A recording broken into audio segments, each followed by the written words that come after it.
Hello my friends and welcome back. Today we're going to go through my process for grinding nibs. I know that many of my friends have asked me to go through this on one of my videos. Of course I'm an amateur and I do this my way, and I'm by no means a professional, and this is not really an instructional video. It's just the process by which I achieve my extra fine and needlepoint grind. I have to mention also that I do a lot of these and I do take a lot of risks actually, but there are certain pens that I would not touch. For example, the Namiki Emperor and any of really the higher end pens that I have, Namiki Emperor and higher. If I were to get one in the future, I would not play with those myself. I have done many of the Montblanc 149s, 146s, pilots, and out of the pilots I would probably not touch the Pilot Custom Urushi because this nib is so soft and I'm really not skilled enough to do that. So what I will do today is I will go through how to grind a nib using one of the cheaper nibs. I'm using the Jinhao X750, and the reason I chose this is that previously I actually did use the Montblanc 149 nib, try to demonstrate, but it's really hard to get details and close-up shots, so that video was kind of botched. So this one I am going to do with a macro lens, and we're going to get really up close and see how it's done. Just to introduce you to my tools, the first thing I use is of course a loop. I use a 20x and a 50x loop, and you can get these from Amazon or wherever. The most important principle about tuning, smoothing, or grinding nibs is that you have to make sure that the tines are even and they're not splayed or they're not uneven. Otherwise you'll be doing injustice to the pen.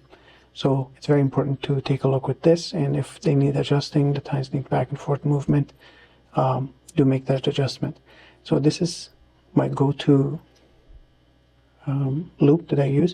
This is a different loop that I use. This is not really a loop, it's a 10x macro lens from ShiftCam that is made actually for iPhone and Galaxy phones to take macro photos. This actually works very well. It's a 10x loop basically for me. It's good for an overall look and it shows in a lot of good details. The lens is far superior to other loops. The next thing you'll need is, for me, I use this so that I have hands-free while working. I got this from Amazon. It has from 2.5x to actually 25x. I use the 10x loop here, and I work about 3 to 4 inch distance when I'm doing the actual grinding. You can wear this. It has a light here, but I also wear a headlight, and I don't rely on the light of this because it's quite weak. This is cheap on Amazon, around $20 to $30. The next thing I use is some kind of rotary tool. You have to find one that has less wobble. The less wobble, the better. So naturally, the more you pay, the better quality you get overall. This is the Dremel. This is 8260. Supposedly a good Dremel. Still wobbles quite a bit. It's not the perfect one. And the cutting edge that I use this diamond impregnated wheel, and I try to set this at the lowest speed that's possible. If you see, this goes up to 30,000. This goes up to 30,000 RPM. I use this at 5,000 RPM, which is the lowest that it goes. It works well for me. So most of my work is done using the diamond wheel initially, and then after I'm done with this, all the shaping and initial carving is done with the diamond wheel. And once I'm done with that, I go to this device that I got from Instagram, gentleman from Japan. I'm going to put his Instagram link in my video. He makes these. There's a motor and there's a grinding stone. Quite simple, but these grinding stones do the trick. For me, I use this just for smoothing.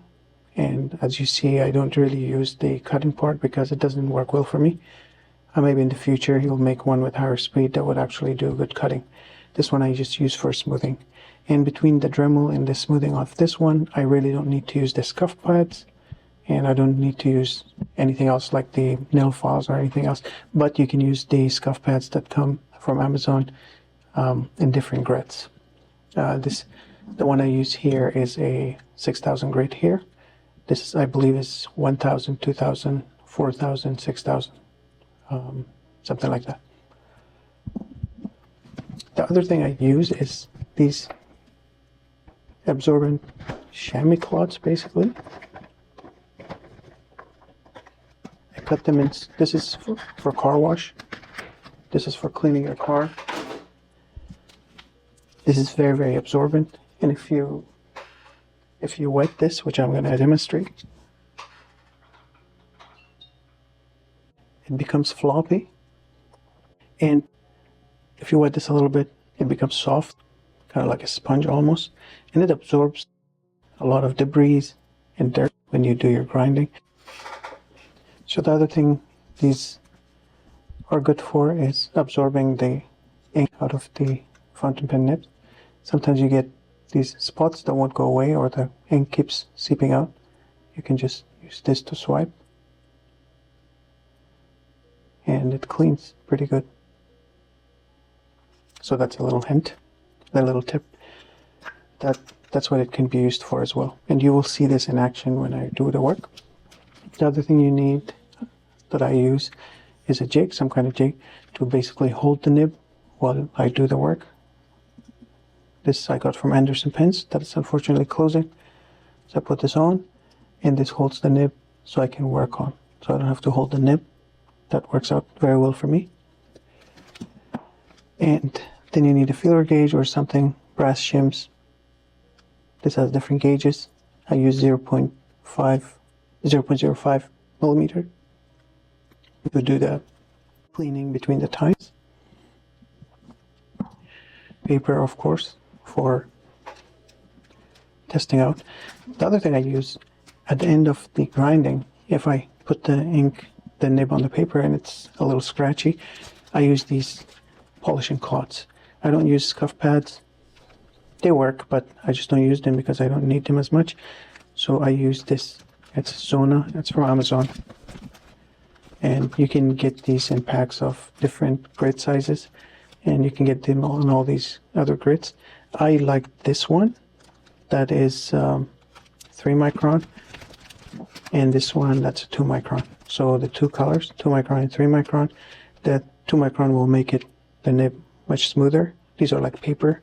And the 3 micron will give you a little bit of feedback if you'd like that. So the white one is the finest. I find that does not really help me much to smooth the nib. So I think that's all my tools. And of course,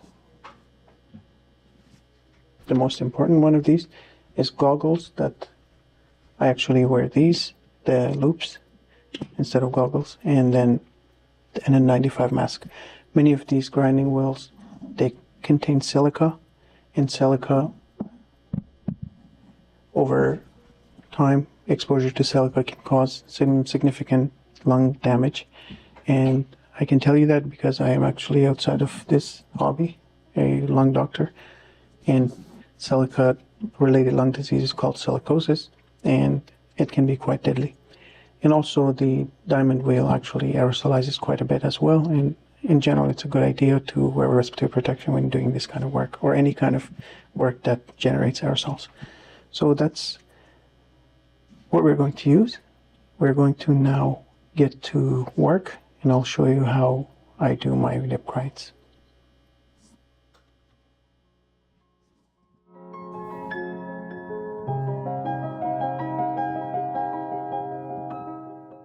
As you might have seen in a variety of videos I've posted, I gravitate towards the finer and extra fine nibs.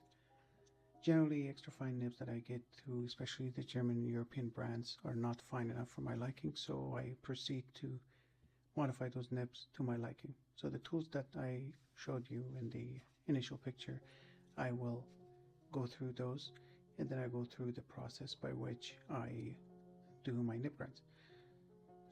So the first thing I do is essentially I make sure that try to get as less of a wobble on the diamond wheel as possible by maybe modifying how the screw is placed. Once I do that, then I proceed to the nib grind. I start out by grinding down the tipping at the bottom of the nib, trying to stay as parallel to the body of the pen as possible, the body of the nib, and try to achieve kind of an even ground. It doesn't have to, I don't have to grind all of the tipping down to the body of the nib, but for most of my nibs I do that just to make it a one-time deal. Generally this does not wear out the body of the nib. I just try to grind only the tipping material, and I try to not destroy completely the tipping material, and that's sometimes easier said than done. But the good rule of thumb would be that as soon as you get close to even to the bottom of the nib, I would stop that, maybe even a little bit earlier. As you can see here, the wobble of the Dremel caused a little bit of uneven shaving of the bottom of the nib there, but that can be addressed in polishing and further steps. So I tried here to steady the nib and move the grinding wheel slowly and adjust the nib with a jig that I made so that I have as little vibration as possible in my hand. Luckily it seems like it did pretty well. So the key to these steps is to check your work often and check it under the loop. So step by step, whenever I do a little bit of grinding, then I stop and do check with the loop. I use a 50 times loop to inspect this very closely, but in these steps you can use 50 or 20 times loop to examine. So I move on after I get the underside done. I move on to the right and left side. As you see, the sides I try to kind of make a triangular shape in the tipping, basically bring it in, make it a triangular so that the edge of triangle is the tip of the nib. And what I do is I don't keep the pen parallel now. I put it at around 45 to 50 degree angle, and I try to grind away some of the tipping from the back side of the nib in this step as well. As you will see when I turn the nib, like right here, you'll see that it's kind of an oblique cut. That gives us the option to later use the back side of the nib for, say, an architect type writing surface. I don't always do this because I don't really write with architect anymore. I just use the extra fine and fine, but it's good to have the option. The other tricky part is that once you get this, then the other side you have to try to get it as symmetric as possible, and that's one of the challenges that I have faced in the past and I continue to have. So it is basically a trial and error. You have to go super slow and check your work often, as I do here. So this is a macro lens, and it's not easy to get the good depth of field to see exactly what I was doing, to show exactly what I was doing on the camera, but I think that it showed up pretty good overall. You can see that it needs a little bit more work done, so I proceed to grind down a little bit more. I did stabilize this video a little bit after the fact as well, just to show the nib very well. So you can see that it's getting there, almost close to where I want it to be. You can see that this does bring together the top part of the nib, but the bottom still remains kind of a triangular shape, and the surface at the bottom is not ground down as much, so it's not narrowed symmetrically into basically a needle point. And to achieve a needle point, you don't need to narrow the tip of the nib down to a needle point, as we shall see. So I take my time here. I go very nice and gentle and check the work often and check it closely in the little loop. Luckily here I'm working with a 1x macro lens, and it does do a good job of showing the details. Nonetheless, I do try to check the work frequently.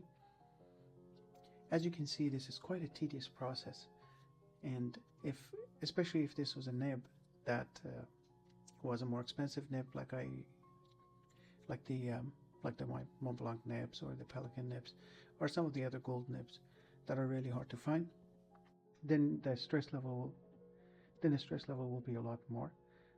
But this is a Jinhao nib that one can use for practice too.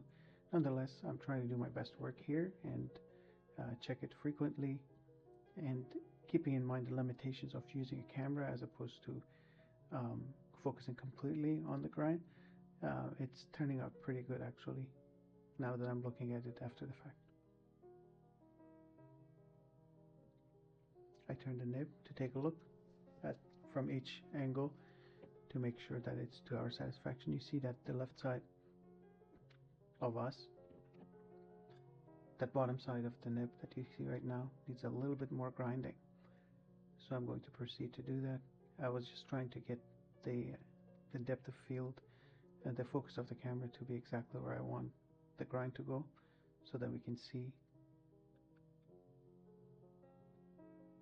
So you have to be very, very gentle if you're using the diamond cutting wheel, because it is diamond impregnated. It's super fast at taking away the tipping. Not only the tipping, if you have any kind of gold or steel material, it's going to wear it out right away. I use the Dremel at the lowest settings. The Dremel I have goes from 5,000 to 35,000 RPMs. I keep it at 5,000 at all times. If it went slower, I'd probably go slower. Nonetheless, it's not too bad.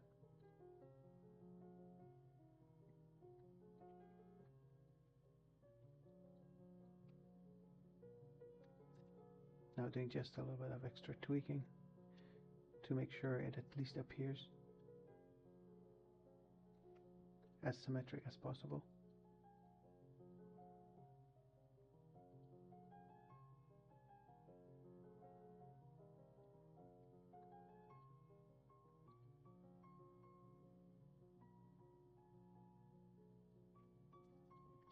I think it looks pretty good.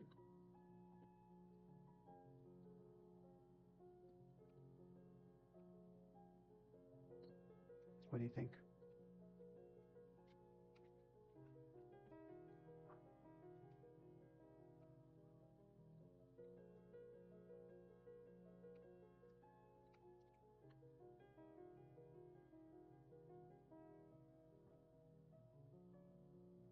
So next step would be to cut the writing surface.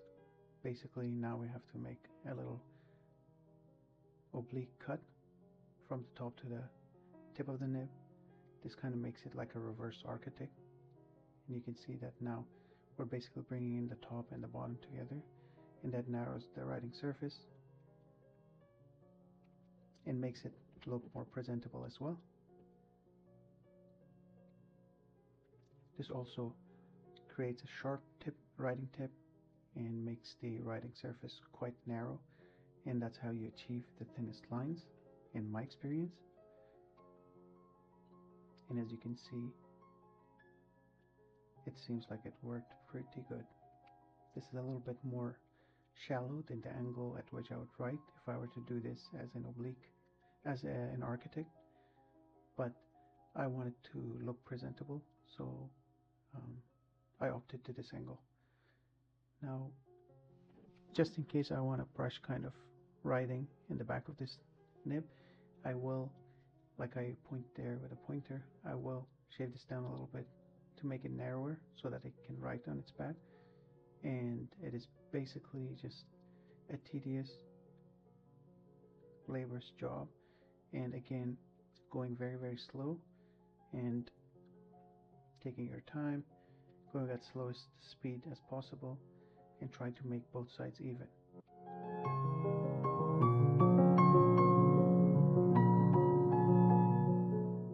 Just doing some more tweaking.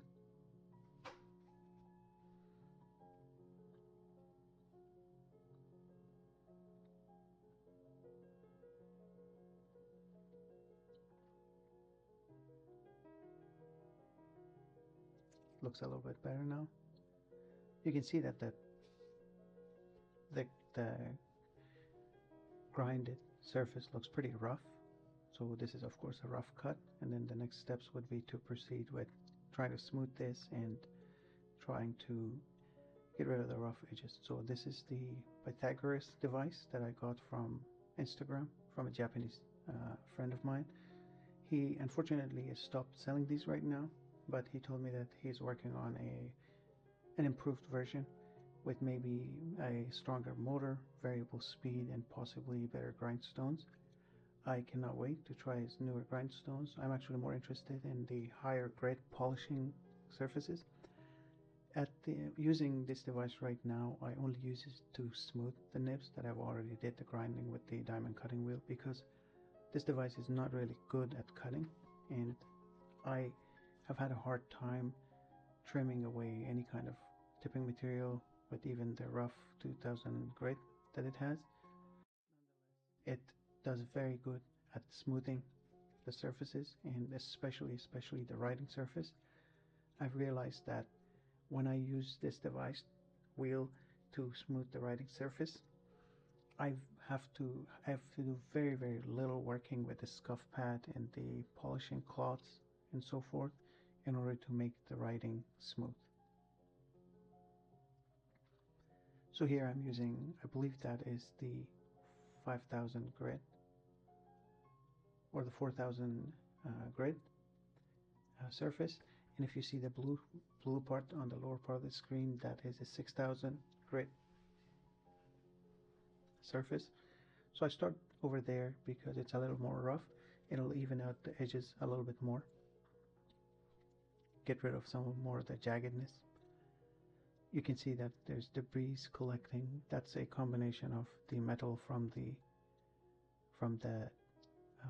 nib, and also a combination of the metal and the device, the grindstone grits coming off over time with use. So it's very important that when you do this kind of work, you do wear respiratory protection. I do use an N95 mask at all times when I'm working with the grinding wheels and stones and the polishing compounds. As you know, my day job involves providing healthcare.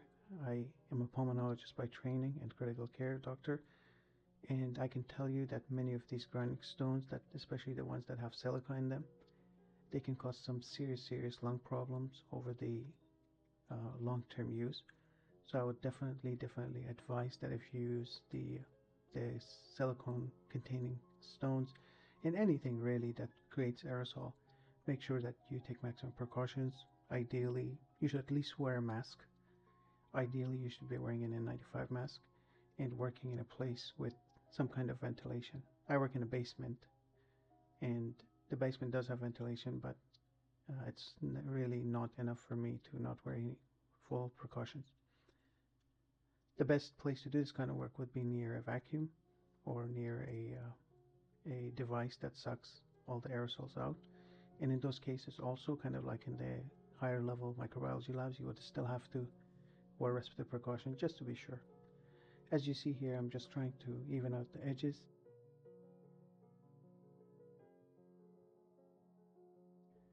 Go at this for as long as I want to. One thing I've learned from grinding nibs over the short period of time is that even though you might get what you want, you always have in the back of your mind, could this get better? Could this get better? And you end up doing more smoothing, quote, and more trying to make it more smooth. And then by the time you realize you have worn through the entire tipping material, and now you have no tipping left to work with. So that's definitely a mistake that I've made. As you can see, this already looks a little bit smoother, actually much smoother, and looks shiny, the surface. And this is not even at the highest grade, so the highest grade would make this a lot shinier.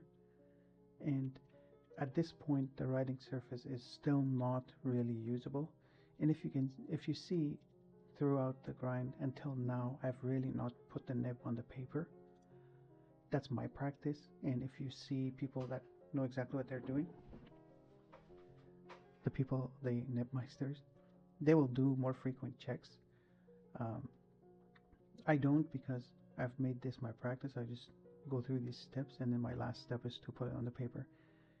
It's rare that I have problem with this and any major issues, because I take my time, I go slow, and I achieve the shape that I want, and then generally from there it is either no more smoothing needed, because this right now, this is a 6000 grit surface, so this can smooth the nib quite a bit, where I don't need really anything else done to the nib.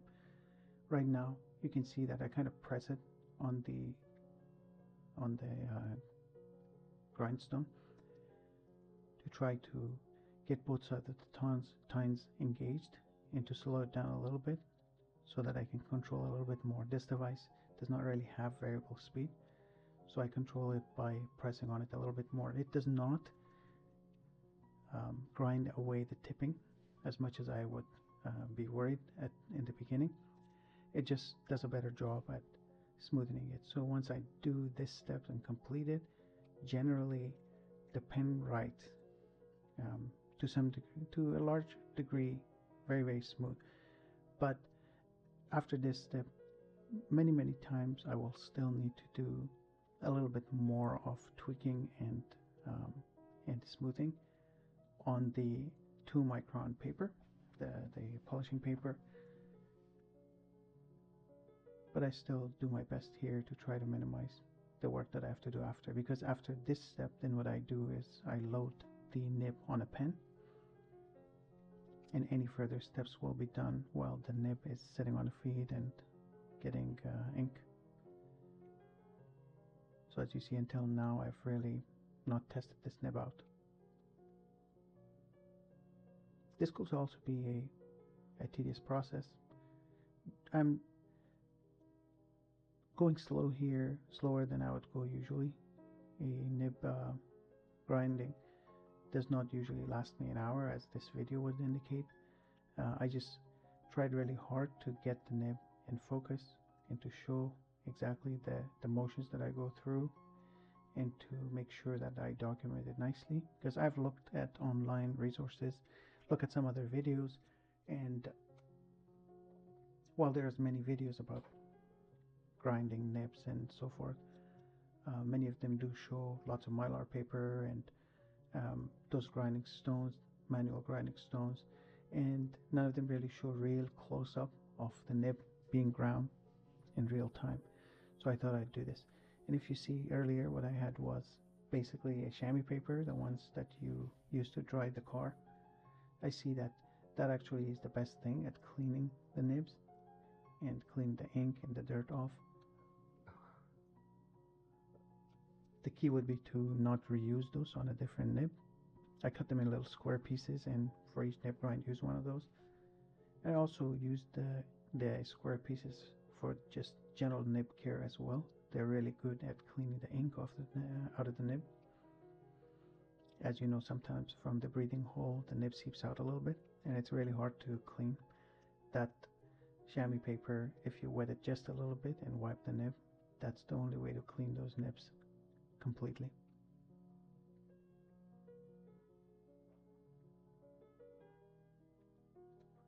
So at this point I did look underneath the tines of the nib, and I was not 100% satisfied with how smooth it looked, so I just thought I'd have another go at it. And what I'm going to do now is I will engage the writing surface, as you can see, at different pressures, try to engage both sides of the tine, and even sideways a little bit to engage the end sides of the tines. That way this a very smooth 6000 grit grinding wheel is going to smooth the inside of the tines as well as the writing surface of the tine. So when time comes to put the nib on the paper, it would be quite smooth out of the gate.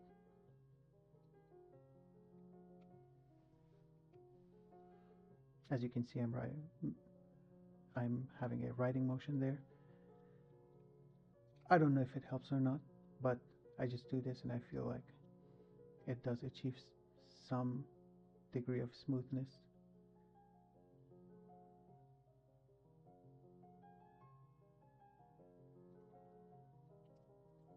That looks pretty good to me.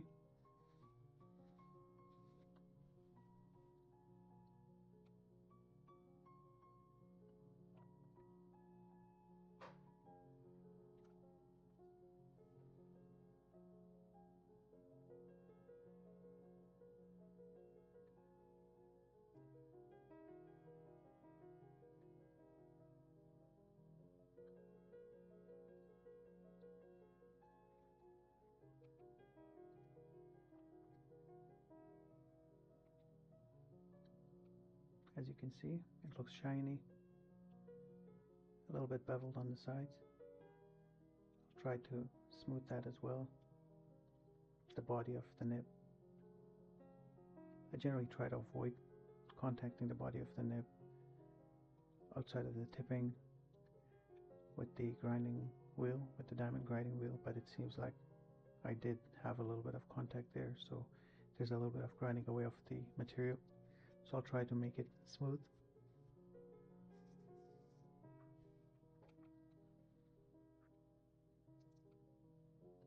Ideally, I would start smoothing that part at the more coarse part of the grinding stone, but at this time I'm just going at this the final finishing surface of this stone, so it will not be the perfect situation.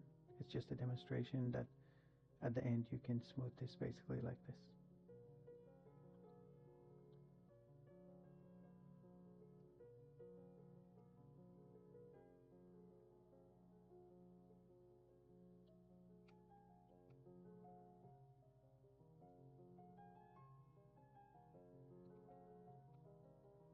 Again, looking under the loop and cleaning it. Looking under the loop and cleaning with the chamois paper that's wet to get rid of the debris.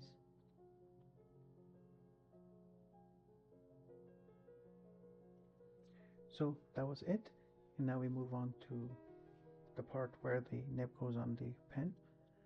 I use this Zona 2 micron polishing paper. It actually comes in different grids, all the way from this green, which is the highest, the lowest grid, to the white that's the highest. The white I find is not really helpful for me. The most helpful is the red and the blue one, the 1 micron, the 2 micron and 4 micron, I think it is. I generally use this one. The red one is actually also very helpful. If you want a little bit more feedback, you would use the red one. I use the blue one just to generally smooth the surface before I put it on the nib. Smooth the surface before I put it back on the feed and the pen. This will generally be cosmetic, because once I put the nib on the feed and then pen, then I'll do some writing and see how scratchy or smooth it is, or whether or not it needs any more work. As you can see, I do at oblique angles, and I push a little bit to make sure that the inside tines are smooth. As you notice, I do not use any of those scuff pads. I've used them in the past. I find more success with these polishing sheets. They look like paper. You write on them, and at these higher smoothness, at lower at smaller grid, like this 1 or 2 microns, they don't really destroy the tipping that's left over. As you can see, it is not like completely shiny, but definitely looks good.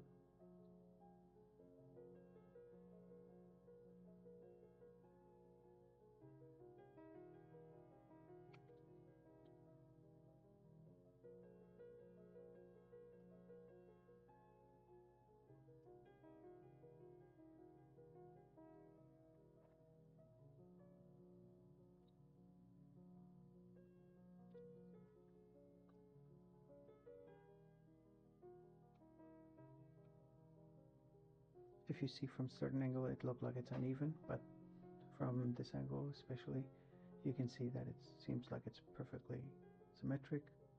Of course, nothing's perfect, but if you look closely now, you can see that it's pretty fairly done. It would be time to now get the feeler gauge and try to clean the tine. Clean it in between the tines to get rid of the debris and to load it on a pen.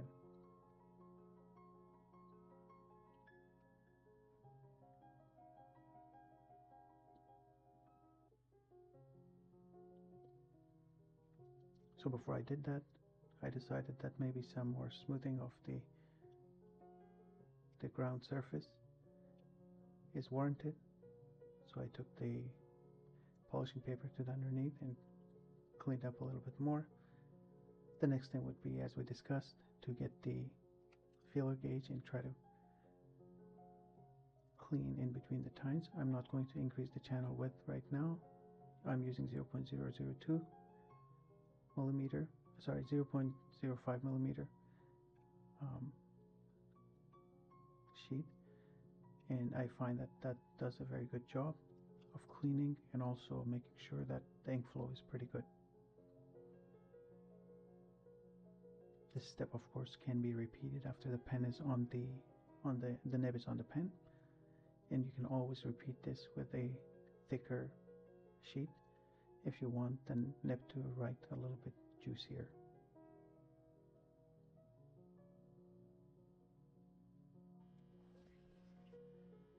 So now that we did the grinding and put the nib on the pen, let's see how it writes. I'm just going to do a little bit of detailed writing. I might speed it up a little bit just to make the video shorter, but we'll compare this also to one of my favorite fine nibs, which is the Namiki Yukari Royal in fine. And let's find another very fine nib, which is the Pilot 723 extra fine. So we're going to compare them to both of those, but why don't we start with our nib first. So as you saw, we smoothed the nib on the grinding wheel, and we could have just used the paper, the polishing paper that I showed. Either way it works, but when I use that wheel, I really don't have to do a whole lot to smooth the nib anymore. So let's get going.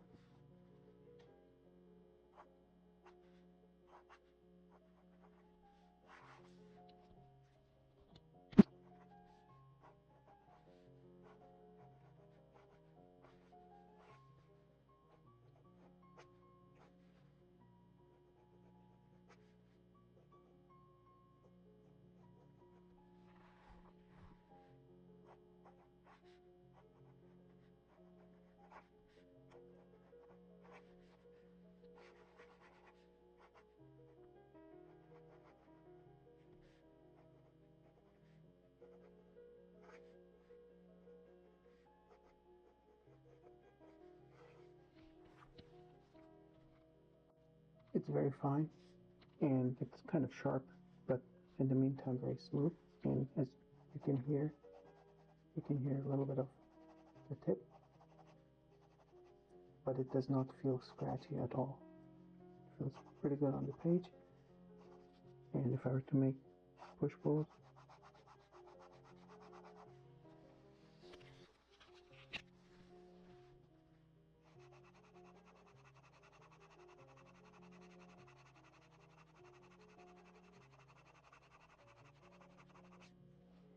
no problems. Let's do circles.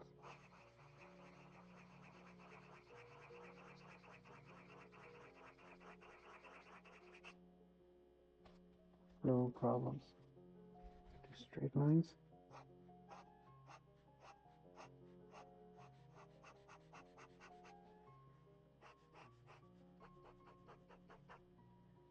No problems. Very good ink flow.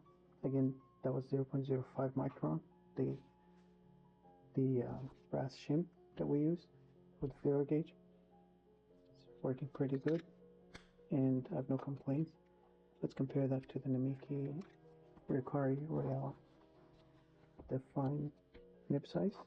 This is the fine.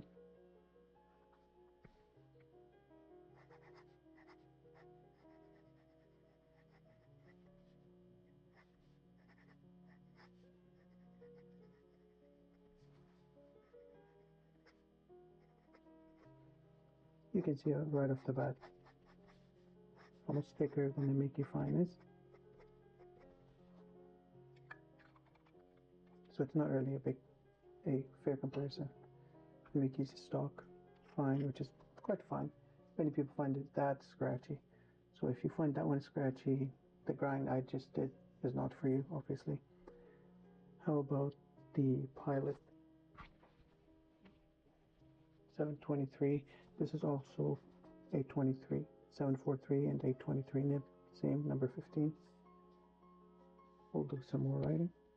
Pilot.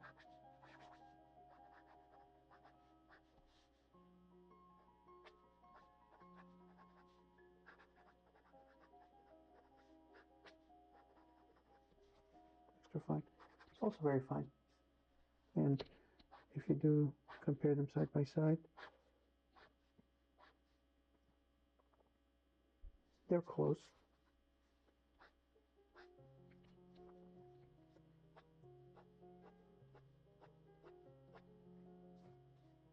I'll let you be the judge. It skips a little bit. But overall, I think they're pretty comparable. Maybe this is a little thicker. They pilot extra fine. But pilot extra fine, if you're an extra fine writer, pilot extra fine is also very, very smooth extra fine nib. And it's one of the finest extra fines right beside the platinum ultra extra fine and pilot posting nib.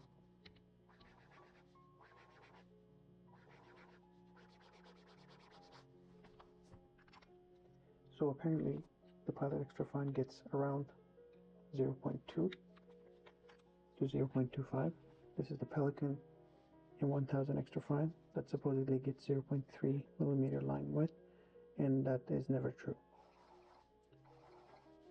It's probably at least 0.4 to 0.45 depending on what ink you put in here. But you see how much thicker the Pelican in 1000 extra fine is. So those are some writing samples of the just ground generic Jinho nib.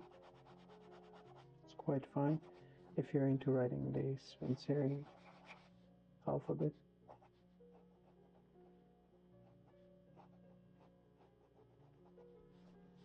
And like as fine of a nib as you can get. This will be your friend. This is actually finer than the Zebra G, finer than the Blue Do.